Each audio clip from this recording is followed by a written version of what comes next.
السلام علیکم viewers, breaking news ہے کہ تعلیمی ادارے 25 نومبر سے 11 جنوری تک بند کر دیے گئے ہیں۔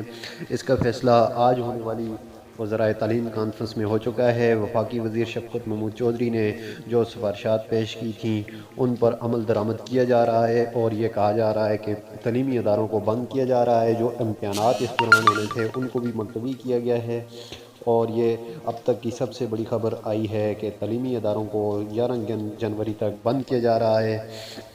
وفاقی وزیر تعلیم شفقت محمود چودھری نے آج ہونے والی وزرائے تعلیم کانفرنس میں یہ فیصلہ کیا ہے۔ تمام صوبے اس پر متفق ہو چکے ہیں کہ تعلیمی اداروں کو فی الفور بند کیا جائے، کیونکہ کرونا کے کیسز بڑھ رہے ہیں اور طلباء کی زندگیوں کو خطرے میں نہیں ڈالا جا سکتا۔